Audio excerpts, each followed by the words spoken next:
Bonjour à tous, bienvenue à notre méditation quotidienne. Nous sommes dans le livre du Deutéronome et plus particulièrement dans cette deuxième partie du chapitre 18 du livre de Deutéronome. Nous avions médité dans une première partie les versets 9 à 13. Maintenant, à partir du verset 14, Moïse va parler d'un prophète qui va être suscité par Dieu, un prophète semblable à lui, un prophète qui va être un libérateur et qui va apparaître dans les derniers temps. Et c'est lui qui va nous parler de la part de Dieu et c'est lui qui va nous permettre de supporter ou d'entendre ou de comprendre la parole de Dieu et de pouvoir l'assimiler. Donc nous avions vu que ce prophète suscité dans les derniers temps, eh bien c'est nul autre que le Fils de Dieu. L'Épître aux Hébreux dit que Moïse est apparu, il a été un serviteur, un intendant fidèle dans la maison de Dieu. Mais il nous a expliqué, l'auteur de l'Épître aux Hébreux, que Jésus, lui, il est le maître de la maison. Voyez la différence entre Moïse qui apporte la loi qui nous montre notre péché mais qui ne peut pas nous sauver, et Jésus qui est le maître de la maison, et c'est celui qui vient servir d'intermédiaire, qui nous permet de supporter les paroles de Dieu et qui nous relie à Dieu. Je vais lire aujourd'hui des versets 14 jusqu'à 22 et nous allons nous arrêter au verset 17. Alors prenez votre Bible, regardez avec moi le chapitre 18, verset 14, et je lis jusqu'au verset 22. « Car ces peuples étrangers que vous allez déposséder écoutent les faiseurs de présages et les devins, mais pour vous, l'Éternel votre Dieu n'a rien voulu de pareil. Il suscitera pour vous un prophète comme moi, issu de votre peuple, l'un de vos compatriotes. Écoutez-le. Cela est conforme à ce que vous avez demandé à l'Éternel votre Dieu le jour où vous étiez rassemblés au mont Horeb. Nous ne voulons plus entendre la voix de l'Éternel notre Dieu. Nous ne voulons plus voir ce grand feu. Nous ne voulons pas mourir. Alors l'Éternel m'a dit, j'approuve ce qu'ils disent là. Je vais leur susciter un prophète comme toi, l'un de leurs compatriotes. Je mettrai mes paroles dans sa bouche et il transmettra tout ce que je lui ordonnerai. Et si quelqu'un refuse d'écouter ce qu'il dira de ma part, je lui en demanderai compte moi-même. Mais si un prophète a l'audace de prononcer en mon nom un message dont je ne l'ai pas chargé, ou s'il se met à parler au nom d'autres divinités, il sera mis à mort. Peut-être vous demanderez-vous, comment saurons-nous qu'une prophétie ne vient pas de l'Éternel ? Sachez donc que si le prophète annonce de la part de l'Éternel une chose qui ne se réalise pas, si sa parole reste sans effet, c'est que son message ne vient pas de l'Éternel, c'est par présomption que le prophète l'aura prononcé. Vous ne vous laisserez donc pas impressionner par lui.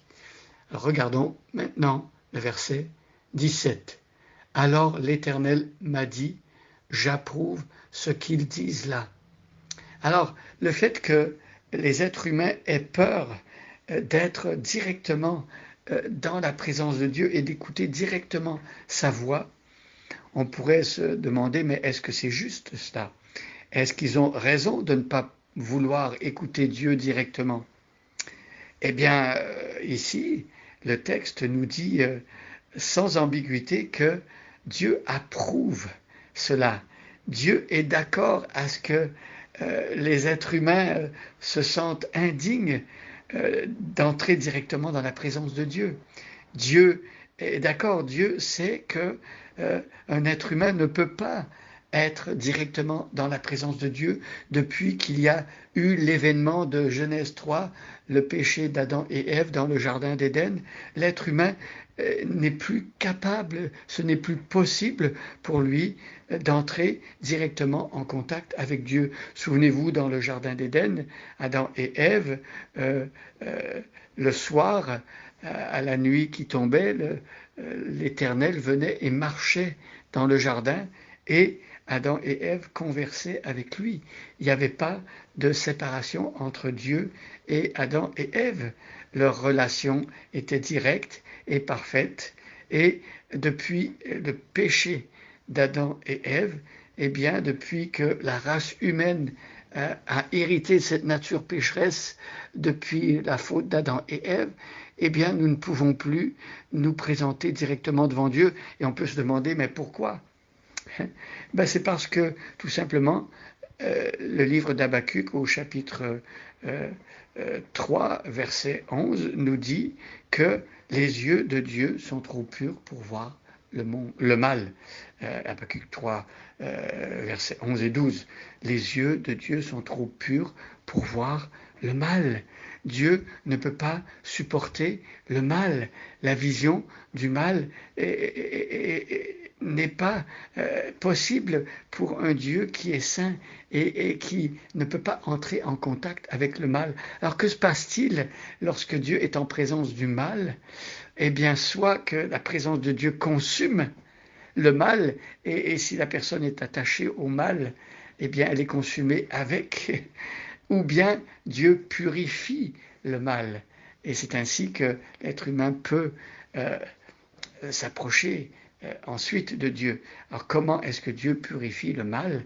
C'est le sang de Jésus qui nous purifie de tout péché. Et voilà pourquoi le peuple a besoin du prophète comme Moïse, Jésus, qui va venir parler au nom de Dieu et qui va aussi faire plus que de parler. Il va offrir sa vie en sacrifice pour que la question du péché soit réglée pour toujours. Donc ici, Dieu, il dit qu'il est d'accord. Alors l'Éternel m'a dit, j'approuve ce qu'ils disent là.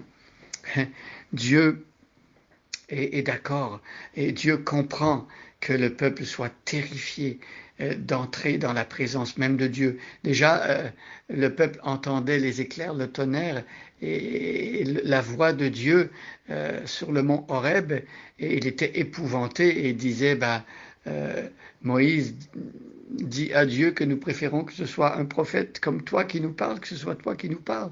Mais ici, voilà, Dieu nous dit que c'est tout à fait normal.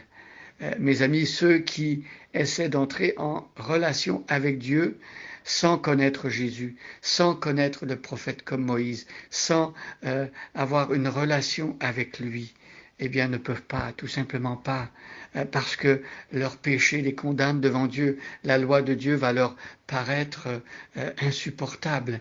Mais par contre, ceux qui auront pris Jésus comme sauveur vont pouvoir écouter la parole de Dieu qui ne leur sera plus insupportable, mais qui va être plutôt un délice pour eux, parce que Dieu est apaisé, parce que la colère de Dieu est tombée sur Jésus, et ainsi donc nous pouvons être en relation avec lui, parce que Dieu a exercé sa justice en punissant Jésus à notre place. Voilà pourquoi nous pouvons nous approcher de Dieu. Voilà pourquoi nous pouvons dorénavant écouter la parole de Dieu.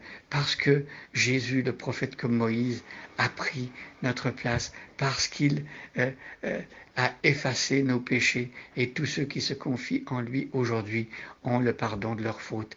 Nous remercions Dieu parce que sa parole maintenant n'est plus insupportable pour nous, parce que sa parole devient audible et on peut l'accueillir maintenant parce que Jésus-Christ a servi d'intermédiaire entre Dieu et les hommes et il s'est sacrifié pour nous. Bonne journée à chacun et à chacune et soyez bénis.